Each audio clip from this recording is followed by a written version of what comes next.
Jason Moser is an analyst and advisor at the Motley, and he joins me now. Jason, good morning. Hey, Kristen, happy Halloween. It's great to see you this morning, and I know that you cover some of these biggest technology companies. We can start with Meta and Microsoft. Disappointing reports last night. Jason, what are your takeaways?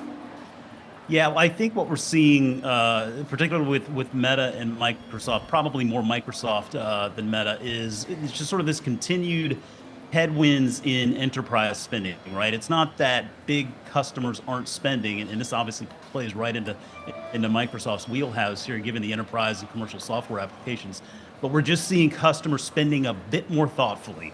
We've been talking about that narrative here over the last several quarters at the Fool, and it seems like this quarter was a little bit more of the same. But like I mentioned, more so with Microsoft than Meta. And I don't want to quibble there. I think those results were still very encouraging, right? I mean, we saw Azure revenue up 33%. We saw cloud revenue up by 22%, and overall revenue up 16%. So I mean, yes, a little bit light on the expectation side, and the forward guide is a little bit lower than perhaps some were expecting, but still, let's give credit where credit is due.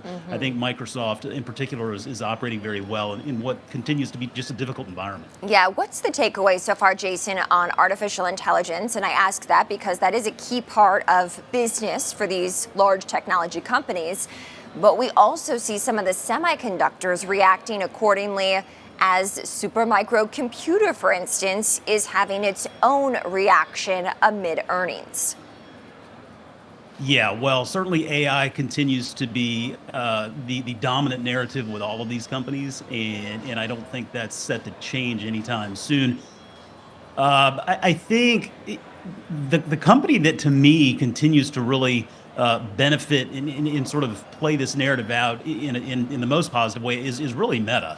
I mean, they are making tremendous investments, obviously, in AI and data centers. Meta AI now has over 500 million monthly active users. Llama continues to become one of the standards in the industry, and all of that feeds back ultimately into their business model, helping improve their products and services, and ultimately helping their advertising model as well. And as we know, Meta is an advertising company after all.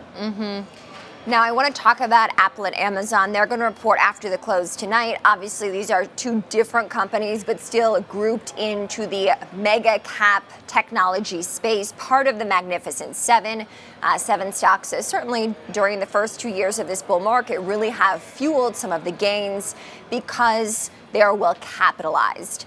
Any expectations for Apple tonight, Jason? Well, it does seem like the latest iPhone rollout is sort of slow going at first. And I mean, that's to be expected, really. I mean, and these phones just continue to get better and better with every iteration. And there's just not the need necessarily to upgrade. I think probably we'll see a lot of headlines focused on Apple's AI aspirations or questions regarding that. And I don't know that I would read too much into that, because as we know with Apple in particular, Apple is never focused on being first, right? I mean, Tim Cook says it all the time.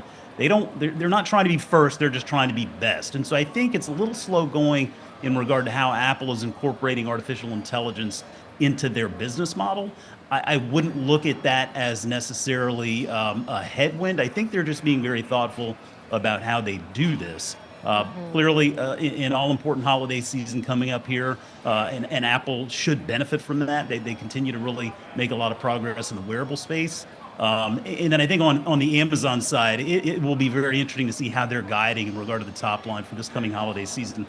Because as we've seen with companies far and wide, everybody's focused more on value now, whether it's retail, restaurants, tech, whatever it may be. Value is a buzzword you see in a lot of these conference calls. And so I think it'll be interesting to see where Amazon stands in regard to their guidance for this coming holiday season.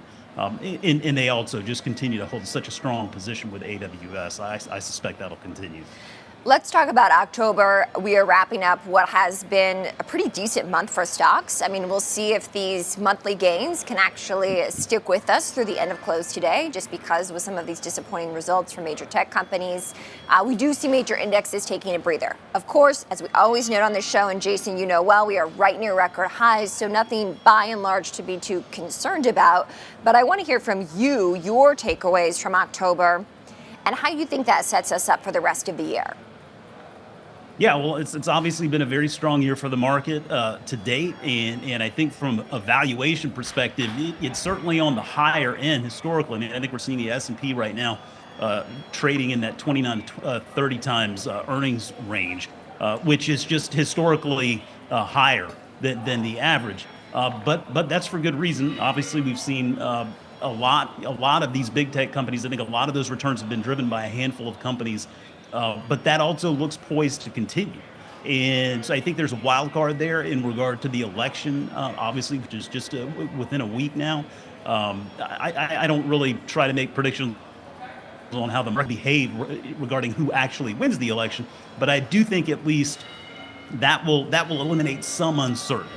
And I think that that's always ultimately a good thing. It really does feel like a lot of these businesses have been focusing on efficiencies, making sure to shore up their balance sheets, put them in a good capital position. And I think in a period, if we do start to see growth slowing a little bit, that'll still be encouraging. That puts them in a good position to play a little bit more offense when the time comes. Jason, of course, the election is in focus, and on top of the election, we'll have a Fed decision next week, plus a whole host of more earnings coming in, a lot of industrial companies next week and retailers as we get closer to that Black Friday season. Any surprises that you think our viewers should know about if things do change course? I don't think there's anything really noteworthy there. I mean, the big question over the next few months, I think, is just going to be regarding interest rate policy. We saw a very big move recently with that half point cut there. That was a little bit more than I think many of us were expecting. I was kind of figuring maybe they'd be a little bit more methodical about it, just incremental. But I think the going theory is right now we will likely see one more. At least quarter point cut before it's all said and done. Inflation, which has been a big point of focus here over the last a couple of years, does seem to be abating. It seems to be better than it was before. Now, with that said, obviously prices are still very high and consumers are stretched, and that is another theme. I mean, we see across all of these companies, regardless of industry, we're just seeing the consumer being stretched, and I don't think that's poised to abate anytime soon. But again, we shall see. I think it'll be interesting to see how this interest rate policy, how these decisions play out in the mortgage market, because as it stands right now, I mean, the housing market really has kind of frozen up in a lot of places, and that's understandable. I mean, if you have a 3% mortgage, for example, you have a 3% fixed 30-year mortgage.